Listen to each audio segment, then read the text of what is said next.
On today's episode, we have Jeff Coyle. He is a data-driven search engine marketing executive with more than 20 years of experience in the search engine managing products and website networks. Jeff is also the co-founder and chief product officer for MarketMuse, where he is focused on helping content marketers, search engine marketers, and agencies and e-commerce managers build topical authority, improve content quality, and turn semantic research into actionable insights. Before joining as co-founder at MarketMuse, Jeff owned and operated his own inbound marketing consultancy and managed the traffic, search, and engagement team for TechTarget, a leader in B2B technology publishing and lead generation. But before we talk with Jeff, I have a couple things for you today. Today's podcast is brought to you by Robinhood. Your free stock is waiting for you. Go to peppershock.com/offers, click on Robinhood and claim your free stock.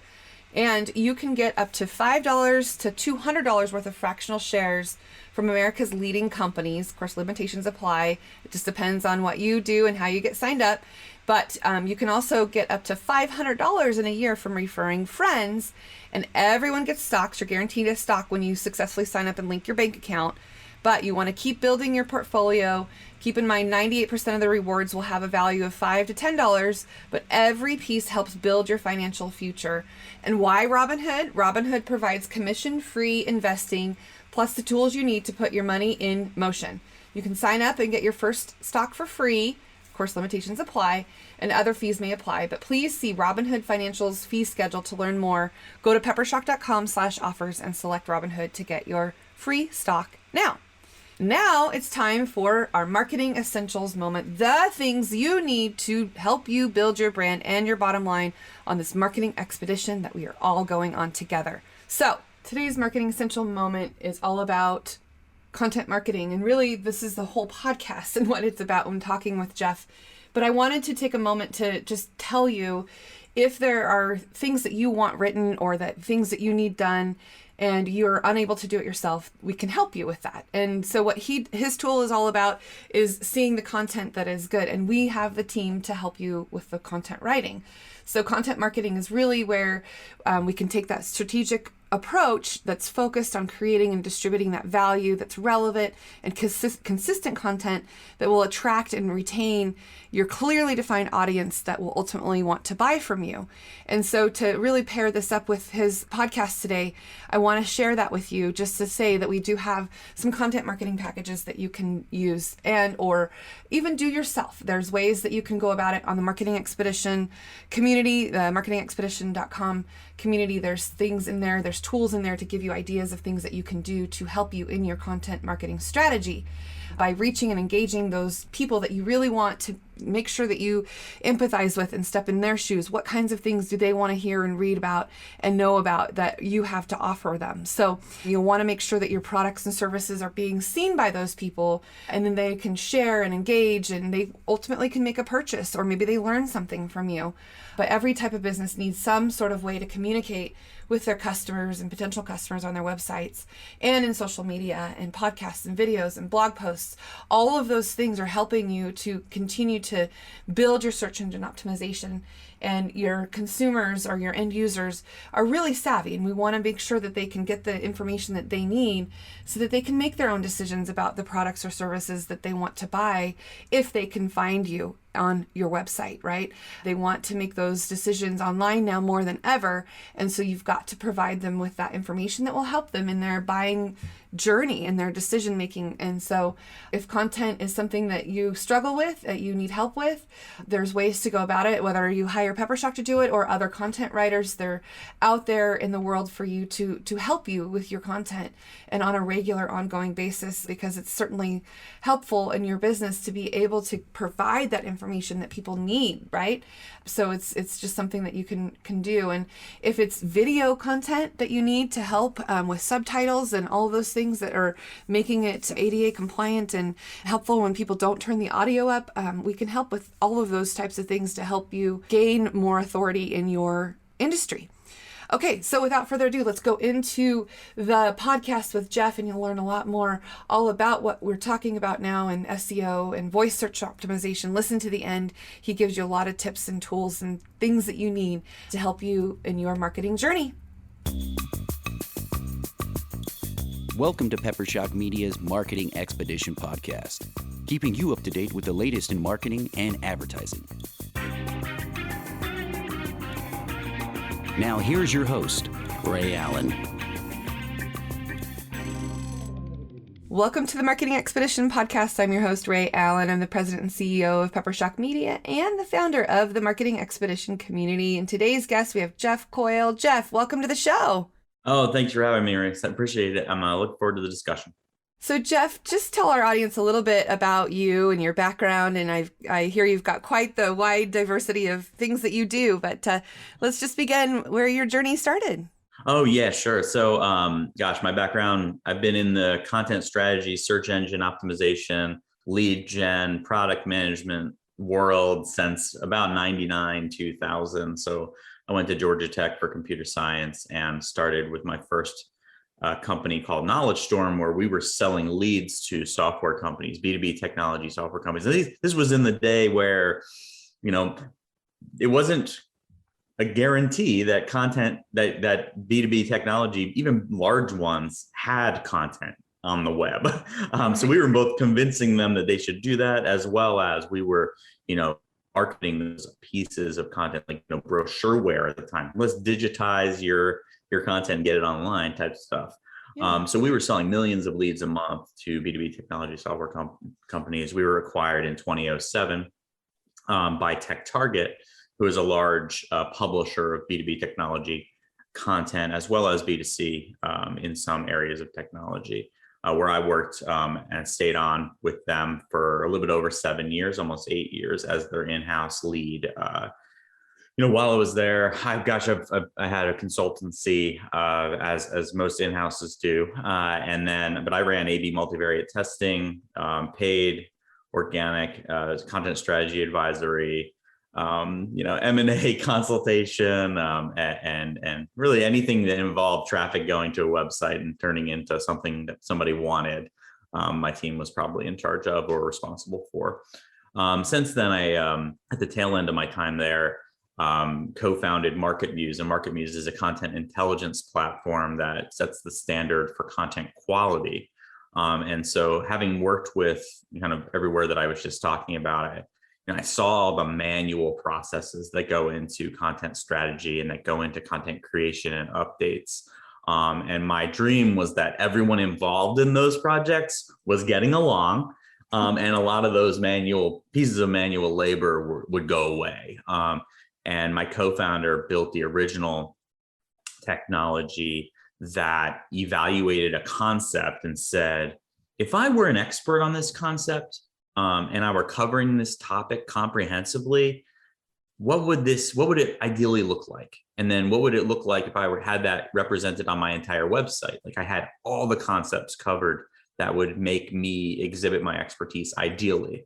And we've turned that technology into a platform for content strategists, for content marketers, for anyone that cares or is part of the team that gets content onto websites, and turn that into a thriving business where we're powering one-person shops and small businesses all the way up to 6 out of the top 10 publishers in the world. Wow. So what are some things that you've learned along the way that you wish to share with everyone to say, you know what, if I would have known this, then this could have happened differently, or this could have happened differently?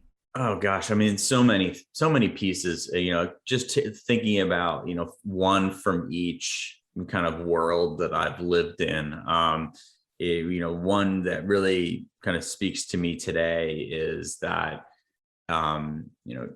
in search engine optimization, you've really got to be thinking about longevity. I've been in the space for 22 years since, we were trying to, submit URLs into, web crawler and info space, yes. And Alta Vista, right? And what I've, I was one of the first people on the top of the empty mountain screaming about content quality, and how there's no choice but for the search engines to make the change to care about quality, to care about expertise, to care about authoritativeness. And if you're getting by, or you're sneaking by, or you're not focused on that, or you think that you can game the system for the long haul, it may work, but it's not going to provide a great user experience. It's not going to get you the leads that you want or the sales that you want for a long period of time. It's not going to be a great thing for your brand. So I think that I wish I had more of a way to show that earlier on, and wish I could go back in time and like describe how I would have positioned that argument back then, because I think it would have been a lot of an easier road than just screaming into a hallway. And some of the things that I would include would be, a lot of times that advice of, here's the trick, here's the system, comes from people who don't necessarily care about a brand other than maybe their personal brand. And so if you do something that, you get by and you have a big spike in performance for, even if it's a year or even 2 years, 1 and 2 years don't matter much to a established brand, right? And what if after that period of time where you had that, that caffeine blast, well, you crash and burn. Well, you can't do that if you work at a company, a major brand or a major business. And a lot of times this type of advice both tarnishes the reputation of the industry, but it also isn't reasonable for a brand that has the expectation of being around for the next 20, 30, 50 years. So taking those risks makes no sense. And then it also just doesn't provide the experience that their prospects or their, even their existing customers would expect from them.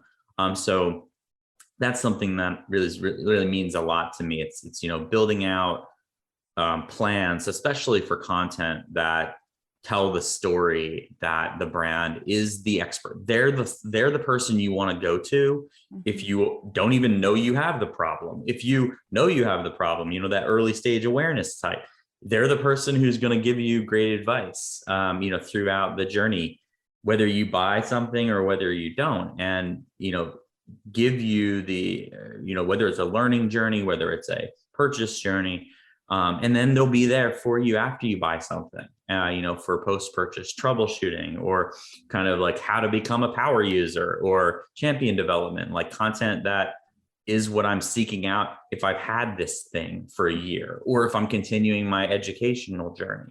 Like my brand, if I'm truly representing my brand well, whether I'm a publisher, whether I'm a car, or whether I'm a sock, I'm the person there that's providing that insight. And I think a lot of people lose sight of that, or they're only looking at one stage of the funnel, or they're not thinking about pre-purchase and post-purchase. And they're not putting being very empathetic with their messaging, and thinking about how somebody's going to consume the content that they produce.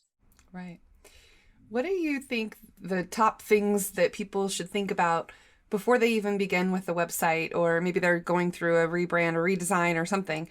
What are some things that they need to consider in search engine optimization? And now there's so many things, right? There's voice optimization, there's search, there's mobile. I mean, what are some of the things that you tell people, okay, before we even begin, we need to consider these things? The first thing is, make sure the mirror is super, super clear on who you are today, and how you exist. And the reason why I say that is because you could have a site that's gone through multiple migrations and it has trauma, and there's like skeletons in the closet. You may have a site that's extremely low quality now, and you're going to have to go through a migration, and that's a big piece of and something you need to invest in. And people don't really typically take note of that. They know that there's something to it that they might need to do a redirect or two, but they're not taking stock of everything they are. And everything they are is that technical side, but it also is what they're about.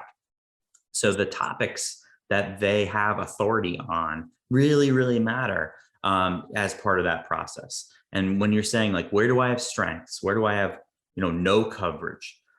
Where do I have situations where I wasn't following through with my content? I was saying, maybe I was doing stuff that it was a little bit too keyword focused and it wasn't, telling the story of that which an expert would tell. I need to know all of that so that I can craft the best content plan or content strategy. At the same time, I need to think about my prospect personas and my buyer personas, if I'm a publisher, who my audience is. And I need to plan for content on each topic that I care about that covers all the personas and the entire journey. So if I'm focusing on like beginners, right? People that have no existing awareness, I still need content for awareness, consideration, purchase, post-purchase, and advocacy. If I'm also focusing on an industry or industry specific content, if I'm focused on experts, I still need to cover that entire journey with what I build.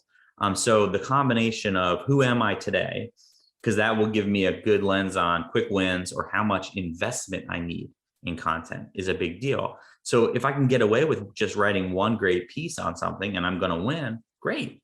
But I may not have that existing authority. So even if I go out and write the best piece that's ever been written, I have no chance.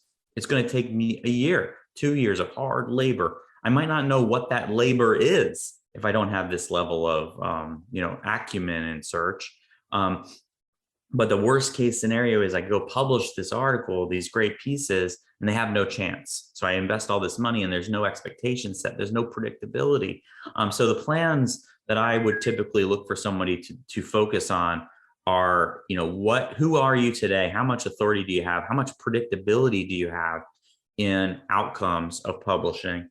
And then don't think that you're going to get away with one page for one word. That was really never a great idea, but it certainly hasn't been something that you could do for the last decade. And you're going to have to build that foundation. The example I always joke around about is you can go write the best article in the world about the new iPhone. You can write your best review. It's 100 pages long. You can go publish it on your brand new domain and you can watch your clock, and it's going to be a real long time before that starts generating organic search traffic. You go publish that same article on, CNET, and it would be one of their best articles, and it will be the most performant article. The reason for that isn't just links. The reason for that is because they have existing authority, they have existing expertise, they have existing trust on those concepts, and so they have the privilege of being able to be successful there. So who are you to have your review be considered the most important one? Right? You got to be thinking about that when you're analyzing and getting ready for a new project. And if you don't have any site, it becomes a very significant competitive cohort analysis. So you're looking at effectively everything that's out there. What were their trajectories? How much needed to be published? What other factors were in play so that you can, get the right budget? The thing with content is most folks don't have any way of setting expectations for the content. So they don't get enough budget or the right budget. And then they spend without understanding how long it's going to take for them to be successful. So what are some tools or things that you can share that people can use to see how they're performing, how their websites are performing? Oh, sure. Obviously I am the co-founder of a software as a service company. That is a content intelligence platform. So it tells the story of who you are, where you have strengths and weaknesses. Basically, you can use it to understand how much content you need to create and how likely is that to perform, but then go all the way to execution. So building content briefs that act as a single source of truth for your writers.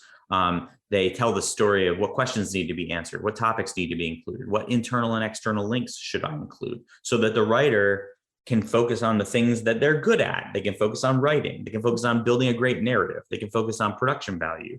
You're not asking your writer to do keyword research, or you're not asking them to do persona analysis, right?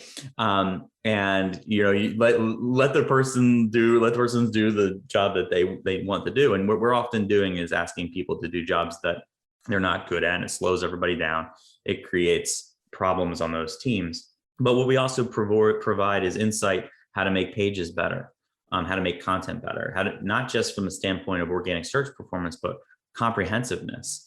So if I were writing an article about content marketing strategy and it doesn't talk about target audiences, it doesn't talk about buyer personas, how much of an expert am I really if I never mention those things? And so what that does is it differentiates me from the pack. It differentiates me from low quality content. It differentiates me from maybe keyword specific or SEO content that's low quality. And it really gives me the information that I need to put my best foot forward as an expert. But other solutions, I think every team of any size in search needs a rank tracking solution. So if you're monitoring and managing a pool of topics and the words that live within those pools, you need a really great rank tracker. Some of them that I would look at, Nozzle is a great solution for mid-market to enterprise for rank tracking. You really want to be looking at something that gives you access to competitive analysis information. Some of the kind of lower end solutions for that, Ahrefs, SEMrush, or SimilarWeb would provide a little bit, there's a little bit higher end as far as pricing for a competitive analysis, really agnostic competitive analysis. So it's not providing anything personalized. So where we provide a great then add-on to those solutions is we provide more personalized information. So I can tell you how hard it will be for you to perform here versus just how hard it is generally. And that nuance can be a tremendous accelerator. Those would be things to be thinking about. From a technical side, Screaming Frog is a really great offering because it can, you can, crawl your entire website and it will give you insights as to any issues you may want to look at if you're starting a new site that may cause you to have a migration problem or to have a non-performance site from a technical side. So those would be ones, setting up a pretty good stack. From a lead management side or those types of things I can get into.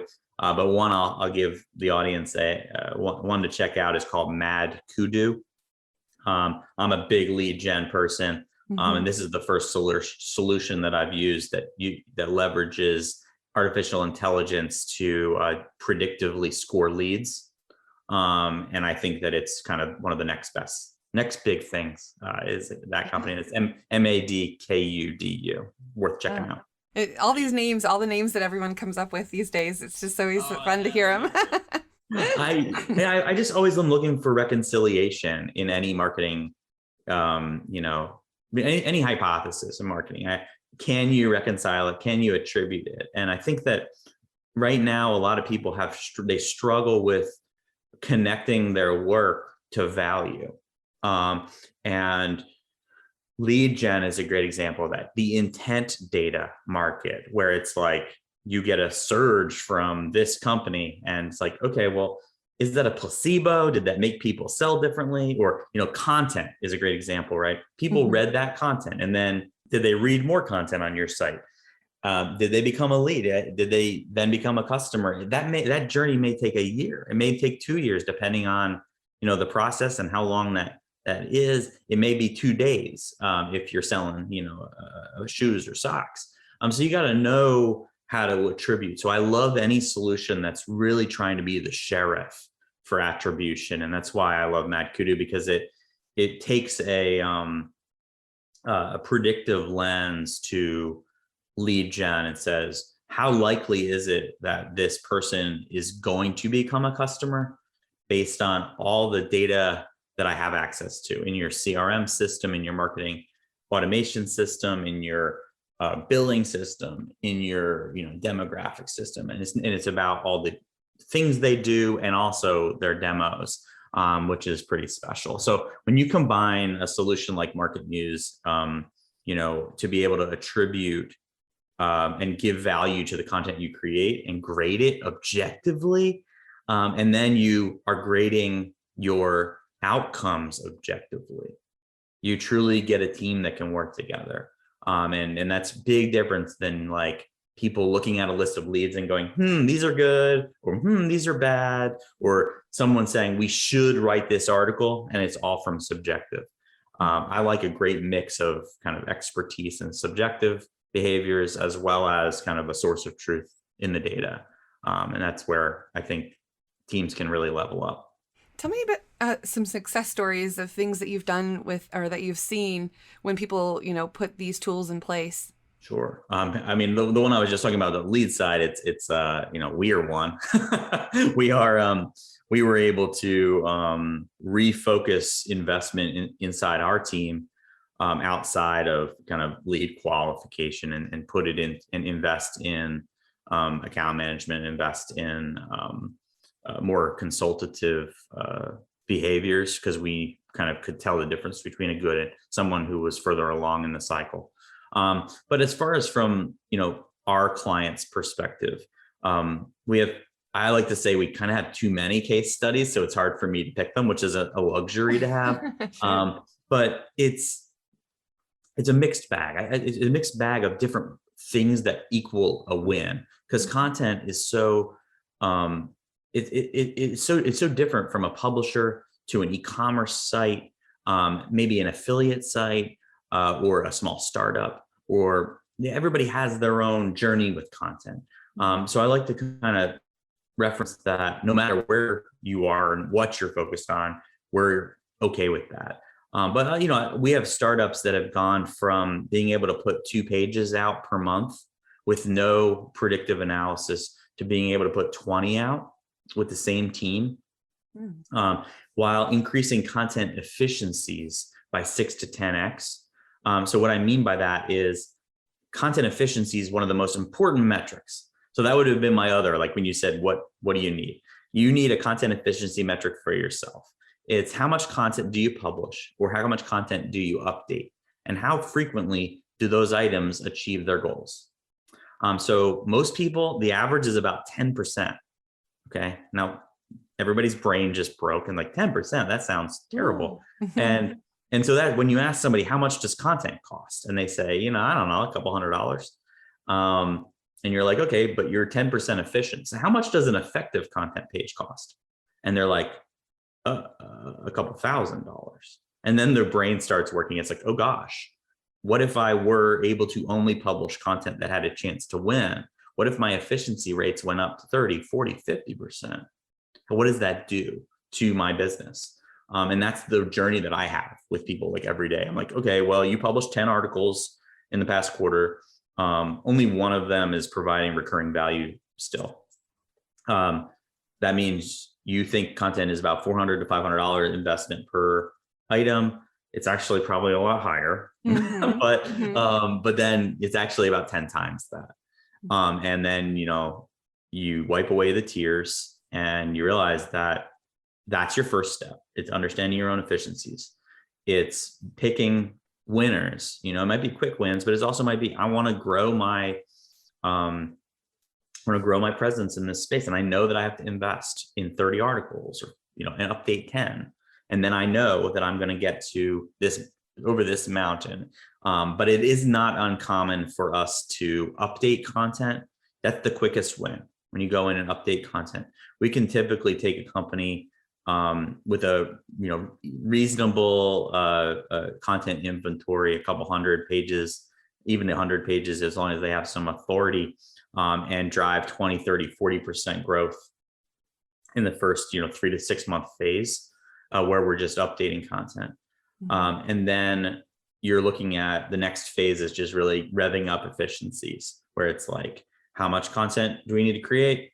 Are we able to predict its outcomes? So that when we publish, it's, we're knocking 2 out of 10, then we're knocking 3 out of 10, then we're knocking 4 out of 10. And what that does is it creates outcomes that are silly in their numbers. Cause it's like, if you have 1 winner out of 10, and then we go up to 5 winners out of 10, or we're able to pick the ones that it's like swinging a weighted bat, we know what's going to perform. But it really does change people from, hoping their content's going to perform to having a lot more confidence. But what I dream about is having content confidence, and everybody understanding that the thing that they're working on has a great chance of being successful. So many teams, unfortunately, the stuff that people work on, they have no idea whether it's going to be successful. So it's real easy to become apathetic, and just kind of get the job done and write something that's suitable for publishing, and lose your love for the piece, because you're not necessarily getting that gratification, even if it's not short term or long term. But it's not uncommon for teams who adopt the kind of focus on expertise to see those types of wins, at a startup all the way to publisher. And what I'm also trying to do for large publishers is make them bulletproof. Like, competitors are tough, and you can't always be focused on everything if you're doing a lot. So I want to put content out there that's really hard to overcome. I want to put something out there that's equal to or better than my competitors every time, and I want to put stuff out there that's truly differentiated, because then that page can last the test of time and can withstand a couple of attacks from the competitors. Which, I mean, that's the reality in publishing today. It's like it's just a war in the red. There's a lot of red oceans, and there's not a lot of blue oceans left. Gotcha. What would you say to somebody that is interested in the career in getting into SEO? What kind of advice would you tell that person? I would tell that person, gosh, a lot of things. But what I would tell them is it's okay to not know everything. You can still have a great career and get it going. You can get going quickly. What I would say is, if you don't listen to folks who are giving advice that is a system or a guarantee, or that they're giving you inside knowledge that only they know, or it feels like it's a little bit of a trick. That's the stuff that isn't going to give you the foundation you need to be successful for a long time in this business. It's going to be, you're trying to get away from sensation, and try to understand the hard work. Some of it's automated now, some of it's not. But what I would also give is, there's a lot of really beautiful people in this industry, who are willing to give a lot. And they can be found on, there's good, and SEO Twitter is not all bad, right? I know there's a lot of stuff you got to peel back, but there's a lot of people who will give.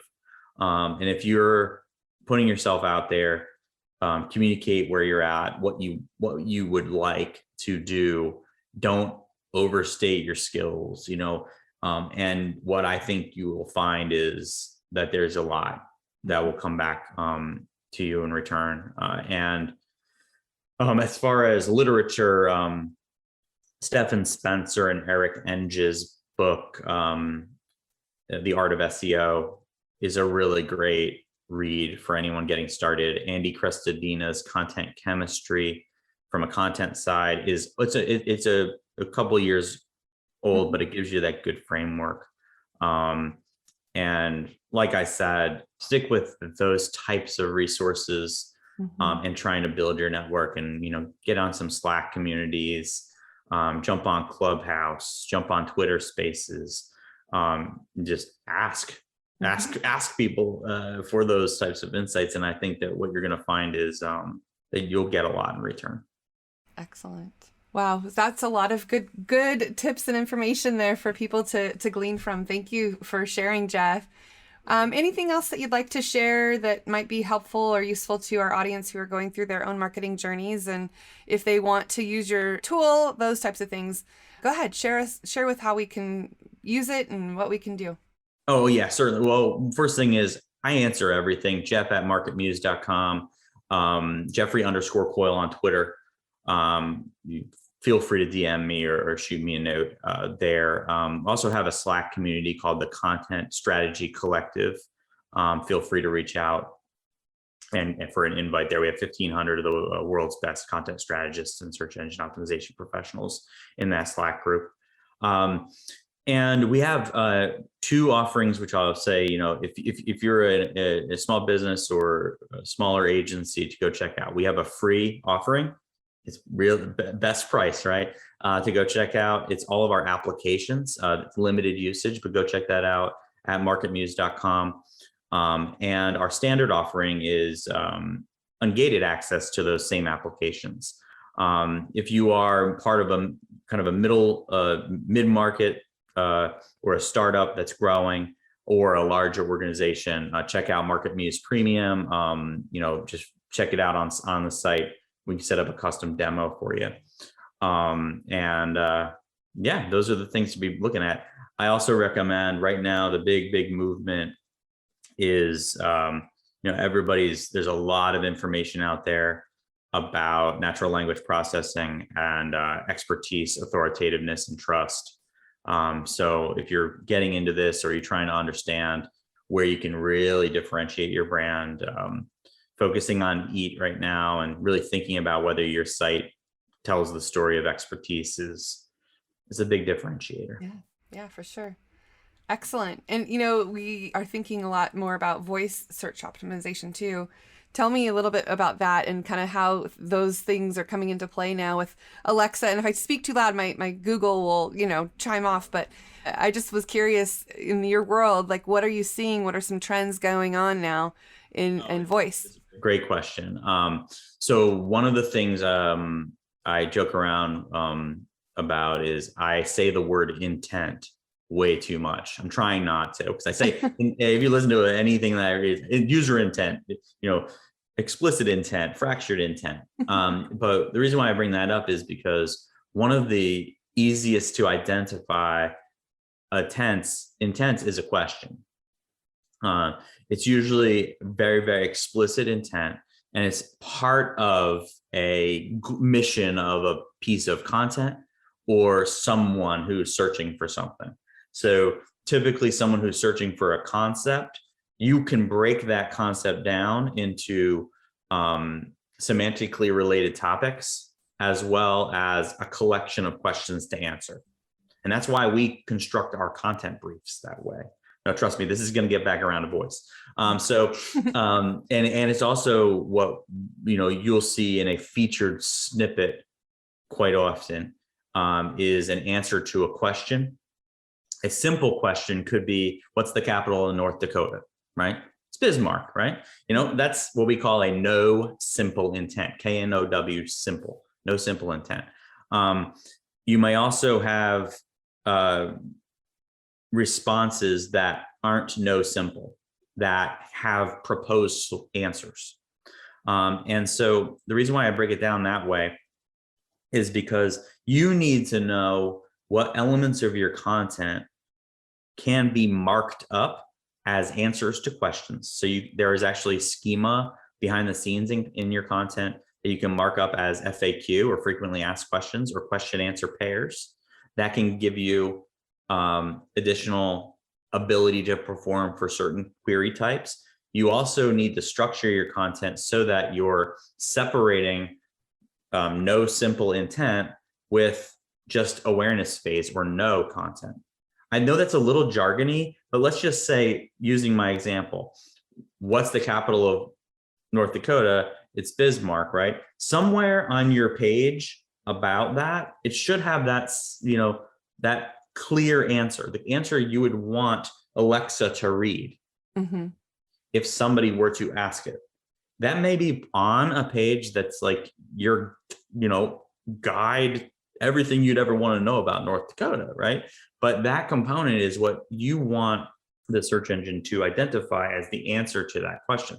So first of all, you need to elegantly answer that question. You may weave that into your narrative, but you also want to explicitly answer that question if that fits editorially. So for the reason why I go all the way back there to voice search. Voice search is typically a explicit intent question and a no simple response. And then the other type would be a ambiguous question with a proposed non-simple or complex result. It's a little bit harder to win, I think, but it is easier to win on those explicit intent questions. How many Emmys did Ted Lasso win? There's an explicit answer to that question and my intent is clear, right? Mhm. Versus if I just say, Alexa, Ted Lasso, it's going to go, okay, you could be asking me what time it's on today. It could be asking me what this show is. It could be asking me who the character is, Jason Sudeikis character, right? It's ambiguous or fractured intent on that query. But if I ask an explicit question that tells explicit intent, okay, the punchline there is have the content that answers that question. That's how you win. Excellent. Thank you for sharing that, for sure. I think those are some things that people are going to need to continue to incorporate into their websites for sure. I mean, it's not going away. One thing I want to say is I have a questions application. Ah. So you can type in any topic and it will tell you all the most important questions to answer on that topic. It's specifically built for that task. Oh man, that's great.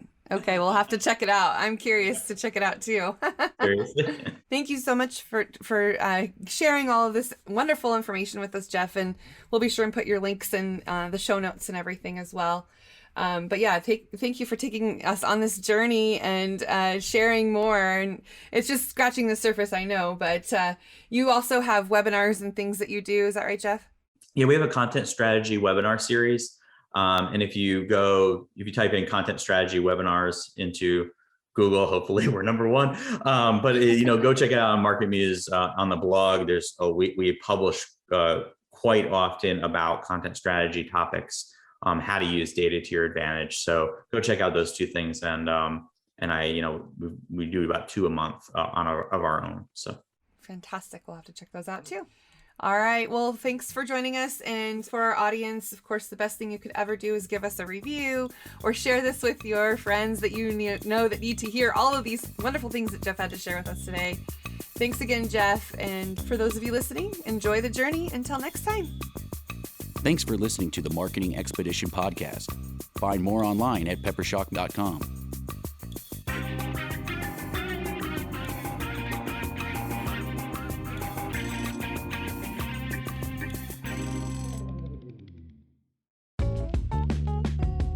Wouldn't it be great if there was one place you can go to get all the latest information and tips about marketing and advertising?